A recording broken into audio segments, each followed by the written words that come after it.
Sunscreen use பண்றதுனால cancer வருமா? அத பத்தி தான் இந்த வீடியோல டீடைல்டா பார்க்க போறீங்க. சோ நெறைய இடங்கள்ல நெறைய பேரு ரிசர்ச் பண்ணி நெறைய வீடியோஸ்லாம் வந்துட்டு வெளியிட்டுட்டு இருக்காங்க. அது வந்து சன்ஸ்கிரீன் யூஸ் பண்றதுனால கேன்சர் வரும், ஸ்கின் கேன்சர் வரும் அப்படின்ற மாதிரியான சில விஷயங்கள் பரவப்பட்டுட்டு இருக்கு. இத பார்த்து சில டாக்டர்ஸ் சொல்லியிருக்கக்கூடிய கருத்துக்கள தான் இந்த வீடியோல நீங்க பார்க்க போறீங்க. FDA food and drug administration சொல்லியிருக்கிறது தான் இந்த சன்ஸ்கிரீன்னால கேன்சர் வர்றது அப்படின்னு சிலர் வந்து கருத்துக்கள் தெரிவிச்சிட்டு இருக்காங்க. ஆனா FDA சொல்லியிருக்கிறது சன்ஸ்கிரீன் யூஸ் பண்ணா கேன்சர் வரும் அப்படின்றது கிடையாது. அதுல இருக்கக்கூடிய சில இன்கிரீடியன்ட்ஸ் தான் கேன்சரை உண்டு பண்ணும் அப்படின்னு சொல்லியிருக்கிறதா சில டாக்டர்ஸ் வந்து கருத்து தெரிவிச்சிருக்காங்க. சோ ஒரு சன்ஸ்கிரீன்னால கேன்சர் வருமா வராதா? ஃபர்ஸ்ட் என்ன அப்படின்னு பார்த்தோம்னா FDA சொல்லியிருக்கிறது சன்ஸ்கிரீன் யூஸ் பண்ணலாம் தப்பில்ல. ஆனா அதுல இருக்கக்கூடிய சில இன்கிரீடியன்ட்ஸ்னால சில ப்ராப்ளம் வருது அப்படின்னு சொல்லி அந்த இன்கிரீடியன்ட்ஸ் எல்லாத்தையுமே கேன்சல் பண்ணிட்டு சன்ஸ்கிரீன் தயாரிக்க ஆரம்பிச்சிருக்காங்க. அந்த இன்கிரீடியன்ட்ஸ்லாம் என்னன்னு பார்த்தீங்கன்னா ஆக்சிபென்சோன், ஆக்டினோசேட் அண்ட் ஆக்டோக்ரைலின் இதெல்லாம் வந்துட்டு சன்ஸ்கிரீன்ல இருக்கக்கூடாது. இதெல்லாம் தான் ரிமூவ் பண்ணணும் அப்படின்னு சொல்லிட்டு FDAல இருந்து ஒரு இன்ஃபர்மேஷன் வந்ததாக சொல்லப்படுது. அந்த இன்ஃபர்மேஷனின் அடிப்படையில சன்ஸ்கிரீன் எல்லாமே வந்து இந்த இன்கிரீடியன்ட்ஸ் இல்லாம வந்து தயாரிச்சிருக்காங்க. அதுதான் நம்ம ஸ்கின்னுக்கும் சரி என்விரான்மெண்ட்டுக்கும் சரி ரொம்ப சேஃப் அப்படின்ற மாதிரியான ஒரு தகவல் தான் வந்துட்டு இப்போ வெளியாயிருக்கு.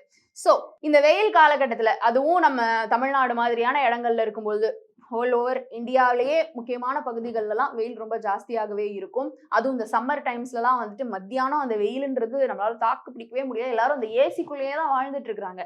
சரி ஓகே, ஏசிக்குள்ளேயே இருந்தாலும் இந்த புற ஊதா கதிர்கள் அப்படின்றது சூரியன்ல இருந்து வர்றதும் சரி, மொபைல்ல இருந்து வரக்கூடிய லைட்ஸா இருந்தாலும் சரி, இது எல்லாமே வந்து நம்ம ஸ்கின்னுக்கு ஒரு பாதிப்பை ஏற்படுத்தக்கூடியதா தான் இருக்குது. நம்மளுக்கு வந்துட்டு ஸ்கின் டேன் ஆகுது. டேன் ஆகுறது வந்து நமக்கு ரொம்ப விசிபிளா தெரியக்கூடிய ஒரு விஷயம். ஆனா அதை தாண்டி நம்ம ஸ்கின்ல நிறைய டேமேஜஸ் வந்துட்டு இந்த சன்ல இருந்து வரக்கூடிய ரேஸ்னால நம்மளுக்கு வரப்போகுது. which is சன் பர்ன்ஸா இருக்கலாம், இல்ல ஏதாவது கொப்பளங்களா இருக்கலாம், இல்ல ஸ்கின்னோடைய டேமேஜா இருக்கலாம். ஸ்கின் வந்து பாக்குறதுக்கு நல்லா ஹெல்தியா தெரிஞ்சாலும் உள்ளுக்குள்ள இருக்கக்கூடிய மாலிகல்ஸ் எல்லாம் டேமேஜ் ஆகிறதுக்கான ரீசனா கூட வந்து இந்த சன் இருக்கலாம். இந்த மாதிரி நிறைய விஷயங்கள் அண்ட் இதை தாண்டி இந்த சூரிய கதிர்களால கேன்சர் வரைக்கும் கூட வந்துட்டு ஸ்கின் அஃபெக்ட் ஆகிறதுக்கான சான்சஸ் இருக்கு. அதுவும் முக்கியமா ரொம்ப சீக்கிரமான வயசுல ரொம்ப வயசான தோற்றத்தை கொடுக்கறது, தோல் வந்து சுருங்கிடுறது, கம்மியான வயசுலயே ரொம்ப வயதான ஒரு ஃபீல் கொடுக்கறது, இது எல்லாமே இந்த சூரியன்ல இருந்து வரக்கூடிய அந்த கதிர்கள்னால அப்படின்னு சொல்லப்படுது. சில பேர்லாம் வந்துட்டு எவ்வளவு வயசானாலும் ஸ்கின் ரொம்ப பளபளன்னு அப்படியே நல்லா சாஃப்டா வச்சிருப்பாங்க. அவங்கலாம் வந்துட்டு அவங்களுடைய யங் ஏஜ்ல சன்ஸ்கிரீன் யூஸ் பண்ணதுனாலதான் அவங்களுடைய ஸ்கின் வந்து வயசானாலும் ரொம்ப சாஃப்ட் அண்ட் சப்ளா ரொம்ப இளமையா இருக்கு அப்படின்னு சொல்லிட்டு டெர்மட்டாலஜிஸ்ட்லாம் வந்துட்டு சஜஸ்ட் பண்றாங்க. So coming back to the point, இப்போ சன்ஸ்கிரீன் யூஸ் பண்றது சரியா தவறா, அதனால கேன்சர் வருமா வராதா அப்படின்ற ஒரு கேள்விக்கு டெர்மட்டாலஜிஸ்ட்லாம் வந்துட்டு சொல்றது என்ன அப்படின்னு பாத்தீங்கன்னா, நான் சொன்ன அந்த இன்கிரீடியன்ஸ்லாம் இல்லாம சன்ஸ்கிரீன் யூஸ் பண்ணிக்கலாம். ஸோ ஒரு சன்ஸ்கிரீன் வாங்கும் பொழுது அந்த இன்கிரீடியன்ஸ்லாம் இருக்குதா இல்லையா அப்படின்றத செக் பண்ணிட்டு வாங்க வேண்டியது ரொம்ப நல்லது அப்படின்னு சொல்லப்படுது.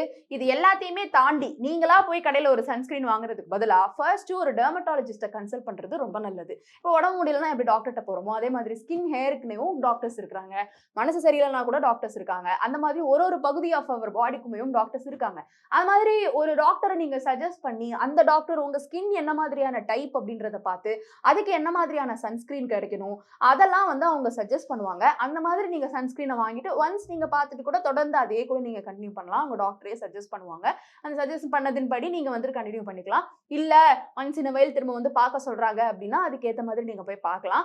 அந்த மாதிரியான சன்ஸ்கிரீனையோ அந்த மாதிரியான எக்ஸ்டர்னல் கிரீம்ஸையோ நீங்க யூஸ் பண்ணும்பொழுது உங்களுக்கு இன்னும் கொஞ்சம் பெட்டராக இருக்கும் அப்படின்னு சொல்லப்படுது. எதுவா இருந்தாலும் அதுல கை தேர்ந்தவர்களை போய் பார்த்து அந்த ஒரு சஜஷன் வாங்கிக்க வேண்டியது ரொம்ப ரொம்ப முக்கியம். அதனால தேவையில்லாம ஃபால்ஸ் அலிகேஷன்ஸோ இல்ல சமூக வலைதளங்கள்ல பாக்குற விஷயத்தை வச்சுட்டோ நம்ப வேண்டாம் அப்படின்னு சொல்லப்படுது. ஸ்டில் இதை தாண்டி சன்ஸ்கிரீன் போடுறதும் போடாததும் உங்களுடைய பர்சனல் இன்ட்ரெஸ்ட் தான், நீங்க எடுக்கக்கூடிய முடிவு தான். இது எல்லாமே கருத்துக்களாக இருக்கக்கூடிய விஷயங்களை வந்துட்டு நான் இப்போ உங்களுக்கு ஷேர் பண்ணியிருக்கிறேன். இதை பத்தின உங்களுடைய கருத்துக்கள் இருந்தா கீழே வந்து கமெண்ட் பாக்ஸ்ல என் கூட ஷேர் பண்ணலாம்.